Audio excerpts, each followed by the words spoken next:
Hello again.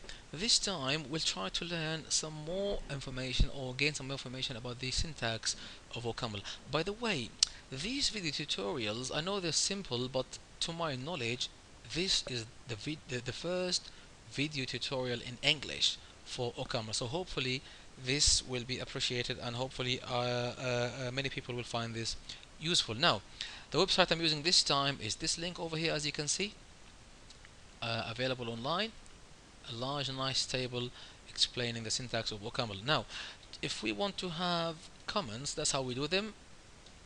If you remember in Java, multi-line comments, or in C where uh, slash star and then close by star slash. Here it's actually parentheses opening and closing with a star, and then it says there commenting and nestable. We can have comments inside comments for comparison, less than, greater than, and the rest of it.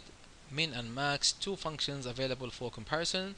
uh, we pass them two values and then they bring us back either the minimum of those two values or the maximum. By the way, these are available from the module pervasives, which is by default available for OCaml. We come to modules in the coming videos, but there's a list, or there's quite a nice and large number of functions that are available by default for us in the module pervasives. Compare variables, actually return three values. It'll tell you either something is or the two values are inferior or maybe equal or superior to one another, the first compared to the second. And then for documentation comment, we have double star rather than one star, quite similar to Java maybe. Equality or inequality, we have, notice here that it says here deep and shallow. We'll come to what that means.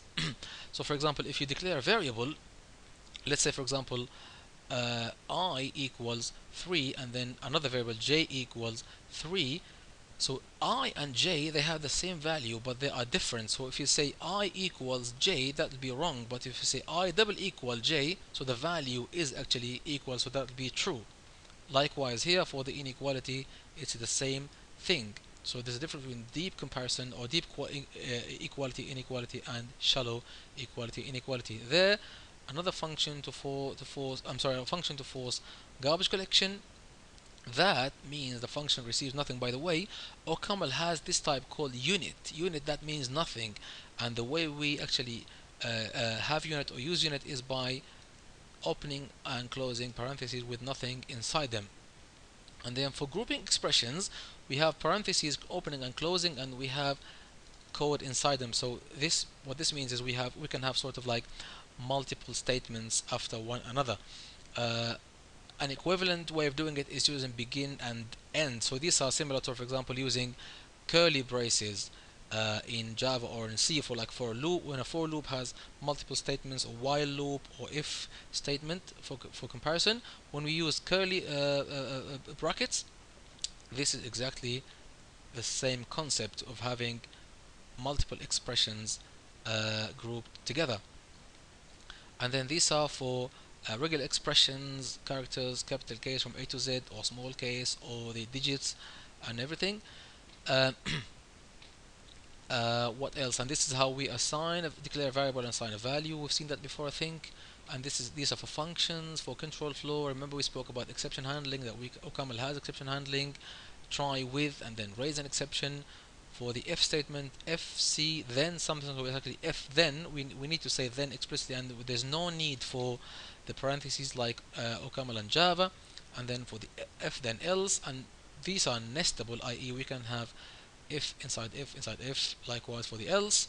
This is what the for loop looks like. For I equals 10 down to, so we're actually going down from 10 to 1, or we can say I equals 1 to 10, so we can increase I at every iteration. Do, and then some expressions, and then we say done. So some expressions here we can maybe now find one use of using the grouping expressions by parentheses or by begin end.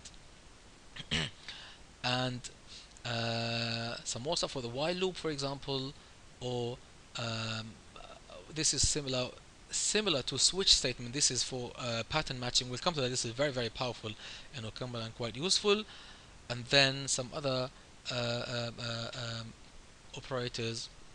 For example, for object oriented, if we want to declare classes and do inheritance, to do object oriented programming, that's how we declare, I'm sorry, that's how we actually create an object. And then for packages and modules, and then for strings, quite powerful OCaml again, for strings, multiple functions for strings, from module string, and then for booleans, so the false value, the true value, and then the boolean, that's the name of the name of the type boolean, and then logical and logical or, that's a logical and double ampersand, logical or double vertical bar. Maybe you can use them to combine conditions for if statements or for while loops, and then we have lists and the rest of it. Please have a look again and see what you can benefit from there. Again, I'm assuming that you are familiar with programming languages, and hopefully you will find that quite useful.